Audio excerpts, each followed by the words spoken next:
आप सब लोगों को नमस्कार।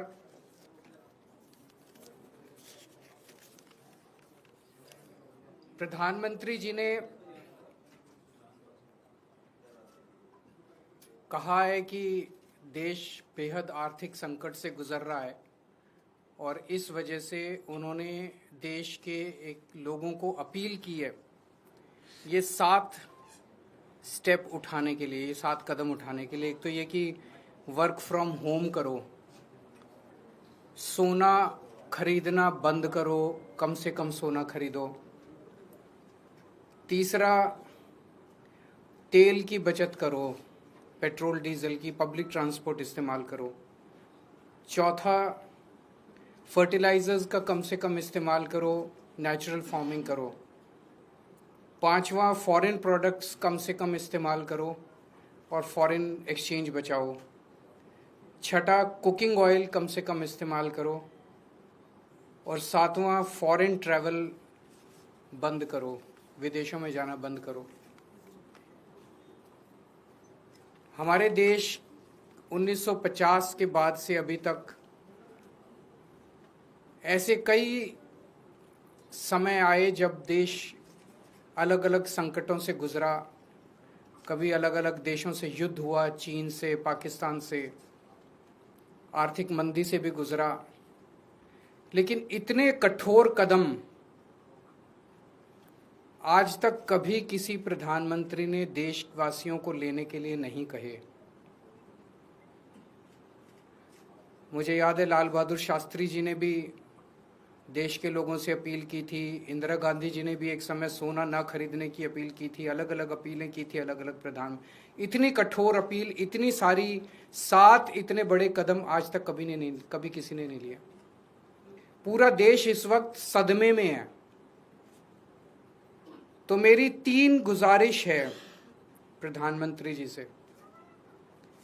एक तो ये कि अगर आपने इतने कठोर कदम उठाने के लिए कहा है तो इसका मतलब अर्थव्यवस्था का काफी ज्यादा बुरा हाल है और या आने वाले समय में और भी ज्यादा बुरा हाल होने का अंदेशा है। देश ये जानना चाहता है कि हम कहां खड़े हैं। आपने हमें कहा हम सब देशवासी देशभक्त हैं, कठोर से कठोर कदम भी उठाएंगे, कठोर से कठोर अपने को, अगर हमें कठिनाइयां बर्दाश्त करनी पड़ी, कुर्बानियां देनी पड़ी देश के लिए, वो भी करेंगे। लेकिन पता तो चले कि ये कदम क्यों उठाए जा रहे हैं, पता तो चले कि अर्थव्यवस्था कहां खड़ी है। केवल आदेश भर दे देने से तो काम नहीं चलेगा ना। ये देश हम सब लोगों का है, ये देश हम 140 करोड़ लोगों का है। तो प्रधानमंत्री जी से मेरा पहला निवेदन है कि वो पूरा आज हमारी क्या स्थिति है, अर्थव्यवस्था की, इकोनॉमी की क्या स्थिति है और आने वाले समय में कुछ महीनों में या 1 साल में हमारी क्या स्थिति होने का अंदेशा है, इसके ऊपर सारी जानकारी देश के लोगों के साथ साझा करे। नहीं तो लोगों के मन में शंका पैदा होती है, अलग अलग किस्म की अफवाहें फैल रही है, कोई कुछ कह रहा है, कोई कुछ कह रहा है, अफवाहों का बाजार गर्म है। ये अर्थव्यवस्था के लिए अच्छा नहीं है, अर्थव्यवस्था के कॉन्फिडेंस के लिए अच्छा नहीं है।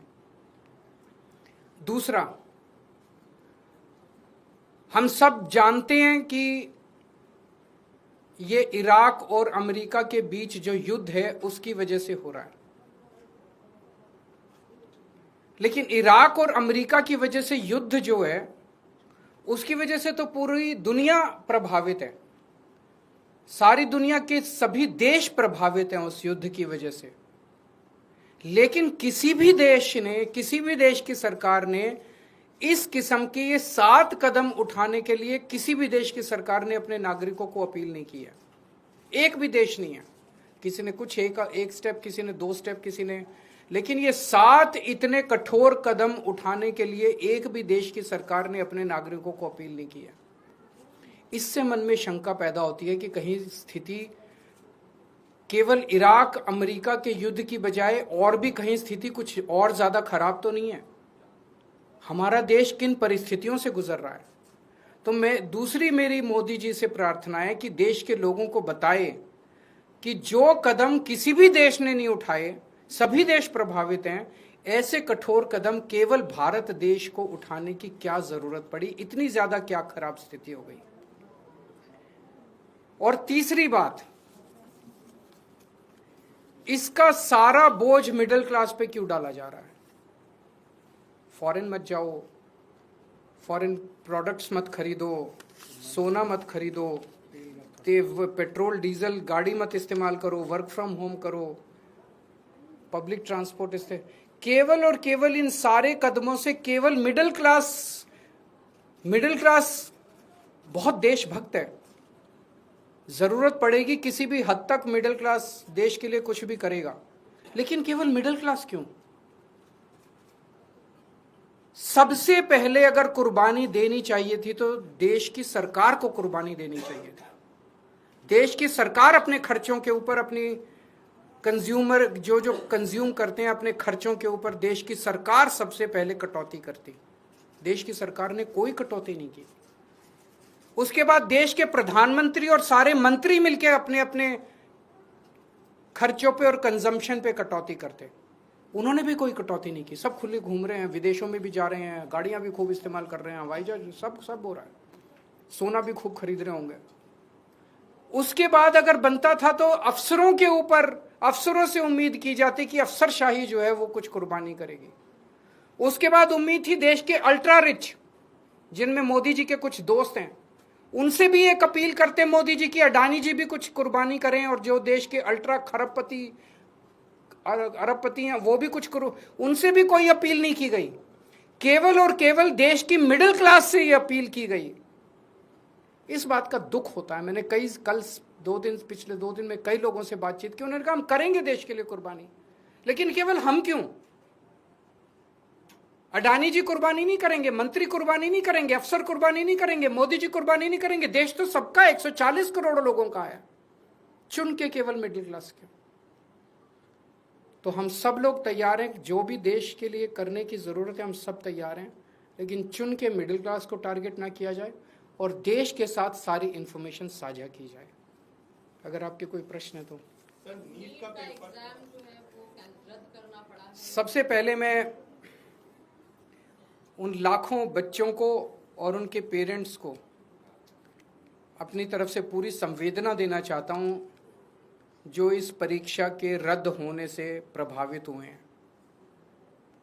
मैंने भी अपनी ज़िंदगी में आईआईटी का पेपर दिया था पहले, फिर सिविल सर्विसेज का पेपर दिया था। मैं जानता हूं कि किस तरह से कठोर तपस्या करनी पड़ती है। हमारा एक छोटा सा घर होता था वहाँ पे हिसार में, ऊपर एक छोटा सा कमरा बनवा लिया था। 24 घंटे उस कमरे में बैठा मैं तैयारी करता रहता था। फॉर्चुनेटली उन दिनों में पेपर लीक नहीं हुआ करते थे। इतना गरीब परिवार होते हैं वो गरीब परिवार, कोचिंग इतनी महंगी है।